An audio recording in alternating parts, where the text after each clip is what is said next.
So, hindi kami makaras up kasi may ilog pang bababaan yon. Ang elevation ng ilog kung bababa ka, mga 20 feet pang pababang ganon. Tapos aahon ka.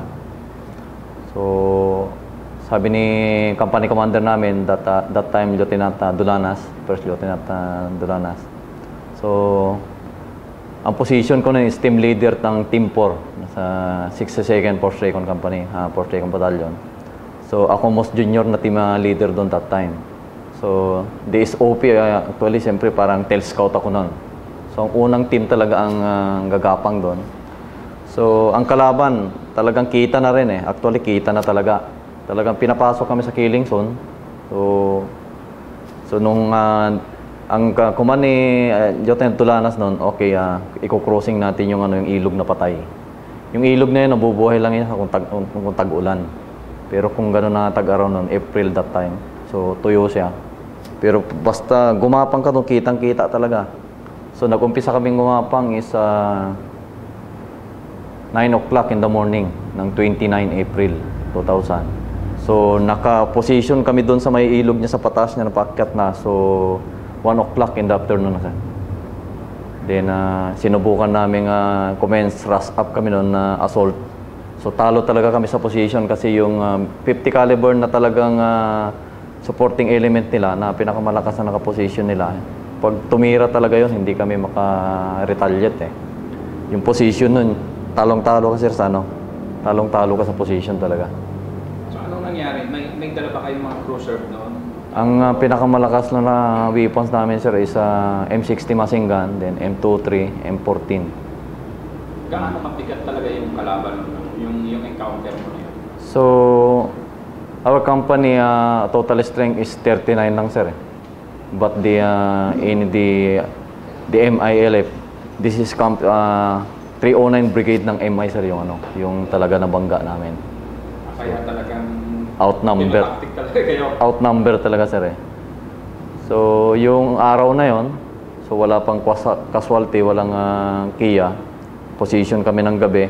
Pagdating ng 2300 ng gabi ng 29 April, so briefing kami doon, team leader, assistant team leader, then our company commander, our gunny of the company. Briefing. Nag-LPOP kami ng 0100 hotel ng 30 na. So may duty kami ng LPOP. Ginamit namin yung night vision. Talagang may duty rin sila. May duty rin, may flashlight pa nga. May nagagatong ng kape nila doon. Yung sa may 50 na machine gun doon, talagang nakapesto sir doon meron.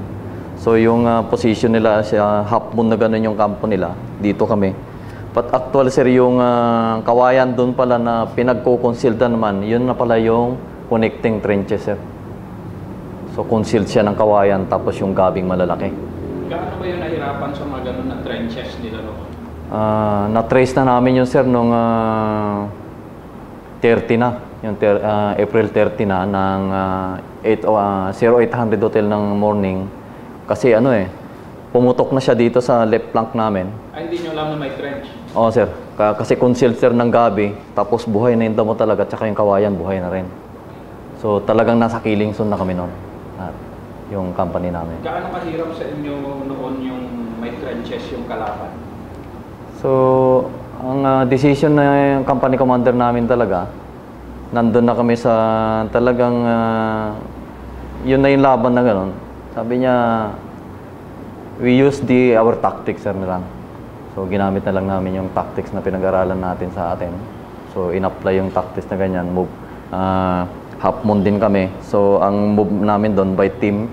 So, nung talaga nabangga na yung trenches na yun, wala na. Ayan na yung buga nila sir. So, by tactic, by use the coconut tree na move by bounce. Tapos yung lampas tao pa na sweet corn na nila doon tanim.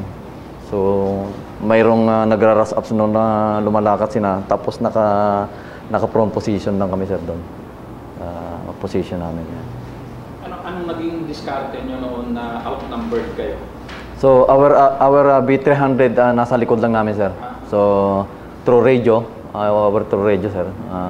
Parang yung team ko noon parang FO na rin sir eh. Parang forward officer dahil akong malapit sir, siguro nearest 25 meters na lang ako doon sa kalaban. Nasusupport sumusuportahan talaga kayo noon ng FA nyo tsaka B300? Yes, sir. Mabilis sumuporta? Yung B300, sir, every 5 minutes, pag hindi siya bumuga, sir, yung 90R noon, mag-retaliate yung kalaban. So kung hindi naman makapatok yung B300, our artillery along the 1 kilometer from Matanog, sir, doon nakaano yung battery na, sir, ng PA, sir. So kung hindi siya puputok, to radio ulit tatawag kami sa artillery, sir. Yung artillery naman ng alternate na magpabagsak ng bombardment. Ano ang nagagawa ng force recon na hindi nagagawa ng normal na Marine Battalion? The force recon, we can move, pwede siya, sir, by 4-man team lang makakapag-move siya, sir. Pwede siya mag-engage ng 4-man team. Pero noon, nag-move ba kayo ng 4-man team o hindi? By 8-man team ako, sir. Composed 8-man team sa amin, sir. 1 team is 8-man team na, sir. So, by team ang move namin. Kagaya sa akin, sir, ako yung last team ng company ko. So, move by bounce. Tapos yung supportang element ko yung 3 team, sir. Ako mag-move. Move by bounce na tactics, sir, ang ginagamit namin. Dala niyo yung sniper, yung mga barret noon. Kasi yung force record doon sa amin noon, dala niya yung barret eh. Naiwan sa, sir, yung barret, sir, si Sergeant Rodriguez, our sniper.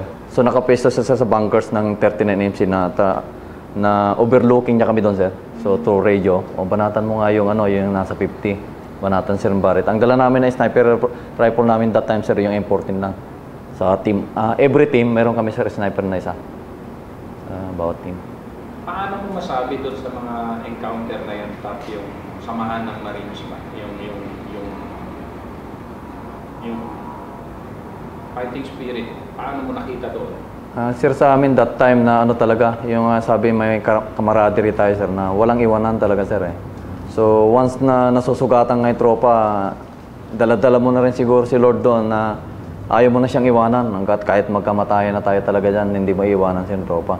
So, doon nakikita si rin talaga na samahan magmula ng bootcamp training ka talaga, na mas malapit pa yung loob natin sa comrade natin during mga operation na ganyan kasi behind tayo sa family. So, yun talagang yung tapang na rin siguro na pinag-ipon-ipon, sir, tsaka yung napag-aralan natin sa tactics natin. So, we can apply that, sir, so, to win the operation, sir.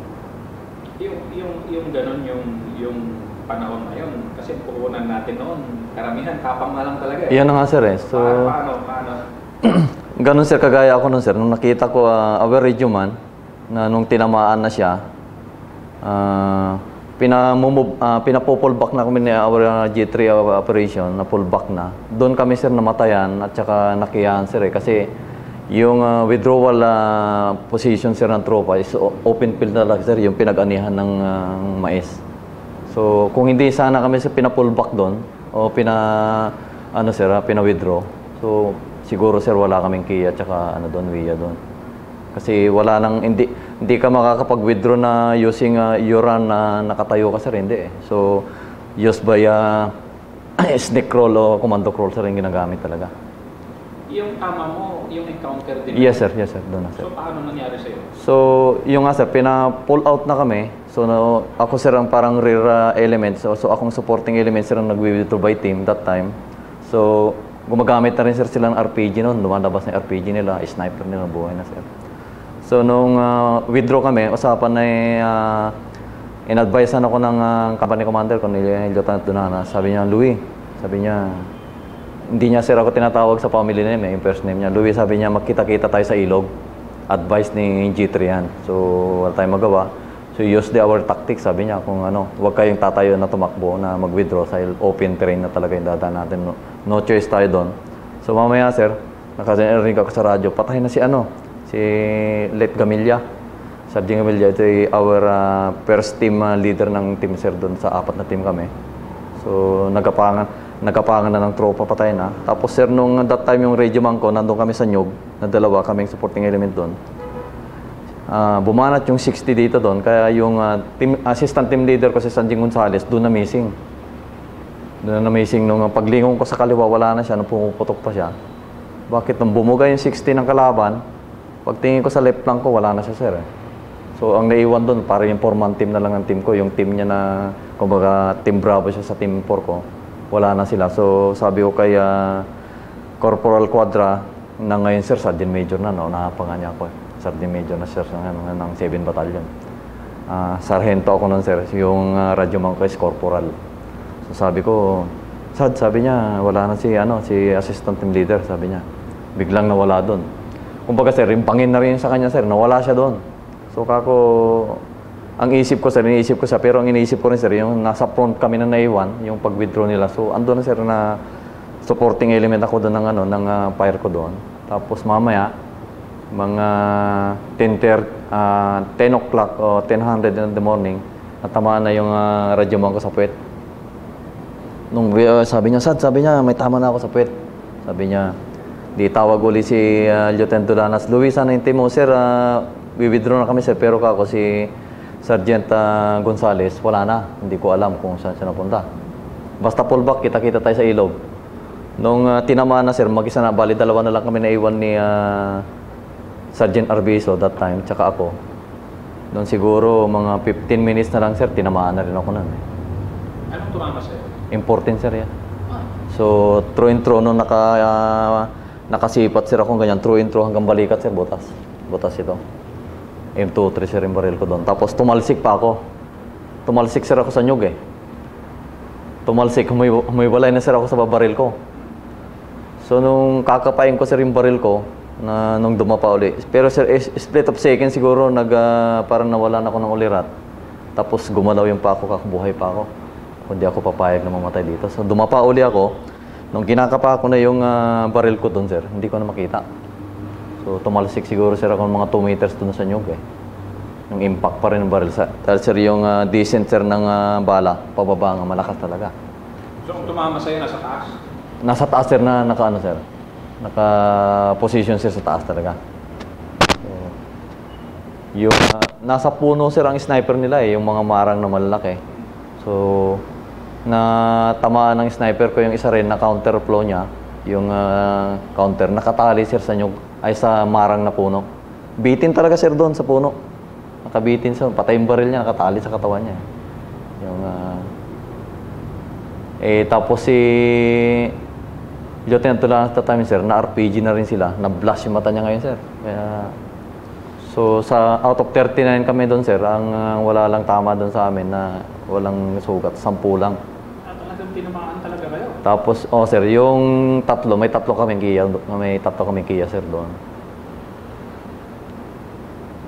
Yung sabi mo kanina, bago niyan, nanggaling kayo ng Kauswagan? Our company sir, pero kami sir, galing na lang kami ng Camp Pindatum. Yung sir, sinabi ko kanina, si late Narag tsaka si late Layagin na Postumos Baylor namin sir. Yun yung company namin na nandun, yung 60% Marine Company sir. So, hawak sa sir that time ni General Chudosio sir ang brigade commander sa kanila sir, ang nakapukon sila sir doon. Bilang isang NCO, i-address mo to sa mga NCO, hindi lang Marines, kasama Army, Navy, Air Force.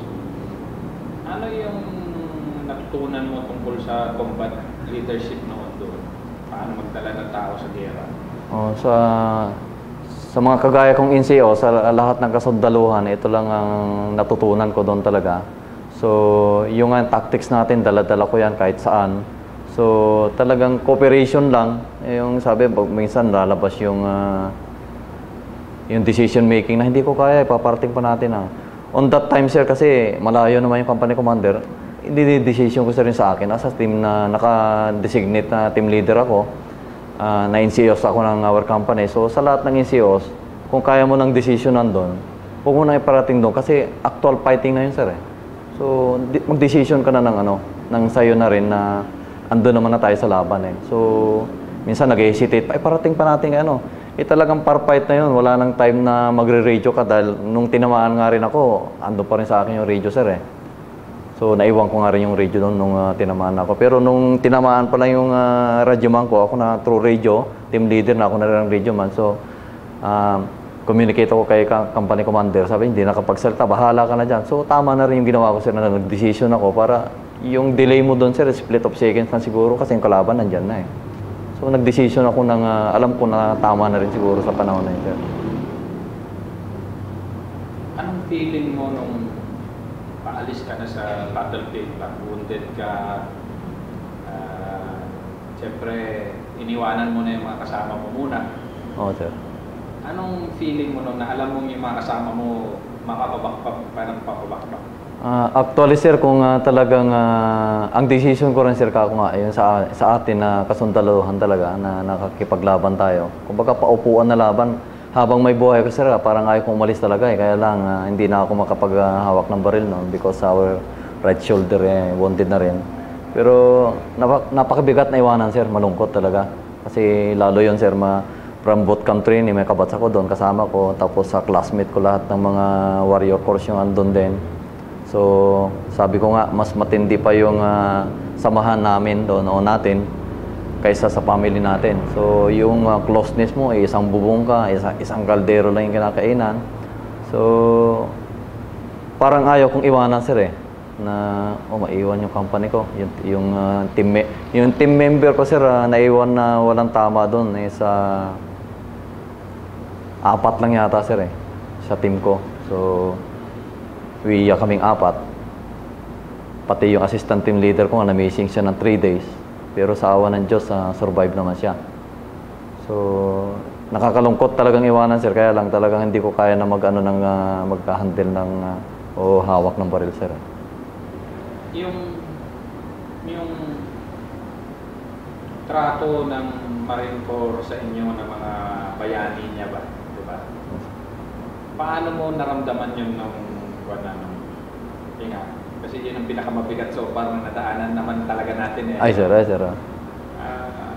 Paano mo naramdaman nun nung nandito ka na, nakabalik ka na ulit sa nung naka-resume na rin, sir, ako ng duty nung gumaling na ako, nakakahawak ng baril. Proud na rin, sir, ako na nandun. Kaya lang ayaw na akong ng command na talaga yun sa feeling ko, babalik pa ako sa tropa para i-share ko pa rin yung kaya ko. So, our command, sabi naman nung so magiging admin personnel ka na lang, pero yung isip ko, sir, tsaka yung knowledge ko parang gusto ko pa rin ibato doon, i-share ko pa rin, sir, doon sa area eh. Kasi kahit yung mga teammate ko doon, minsan, kumusta na pala si na-promote na pala si Sad Marmol, sabi niya. Salamat naman, sabi niya.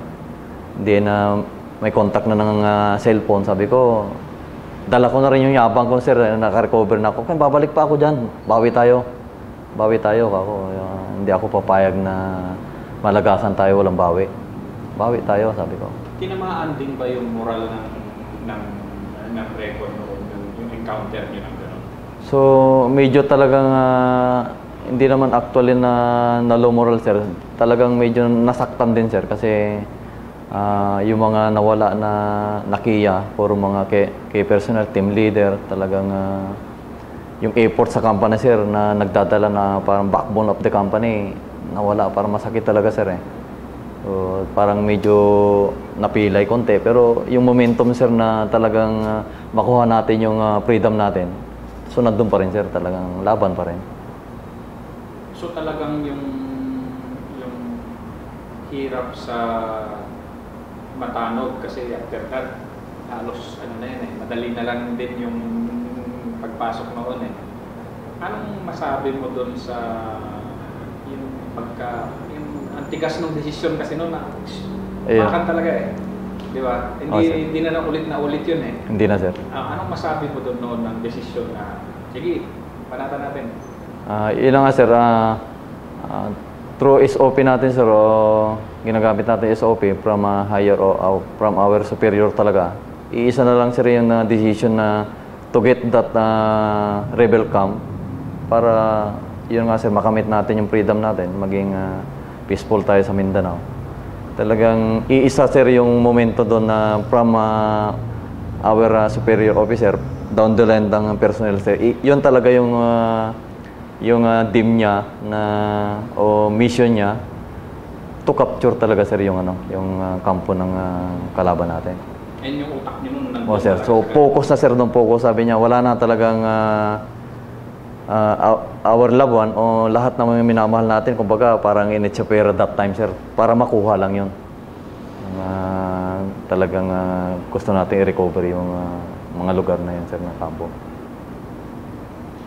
ito naman, ito na huling question ko.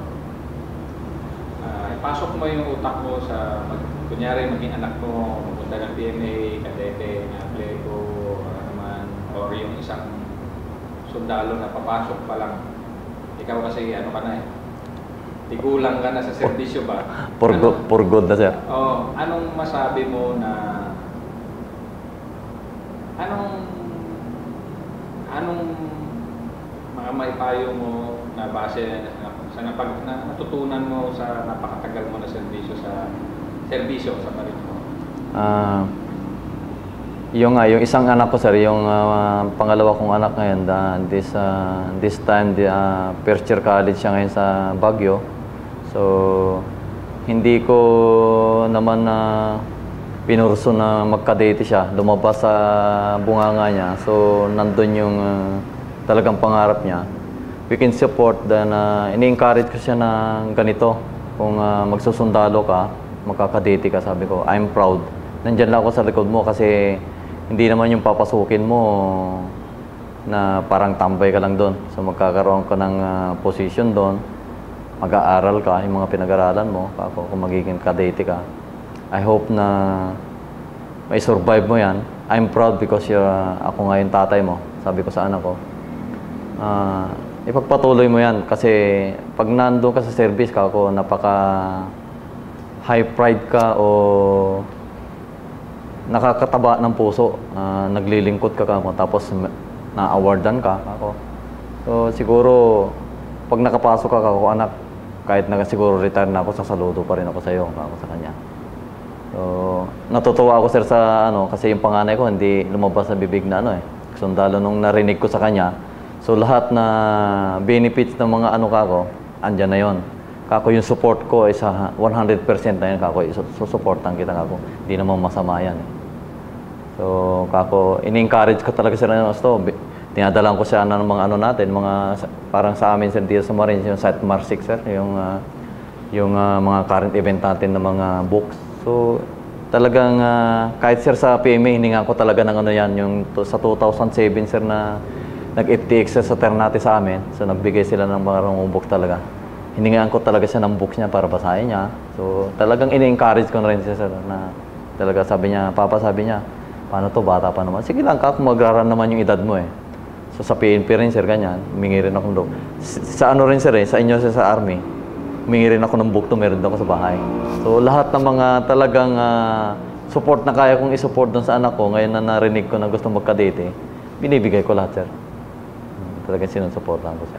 Dahil proud ka na? Oo, sir, na kako talaga siguro isa ng public servant yung tatay ko, but pass away, sir. Tapos nandito na naman ako.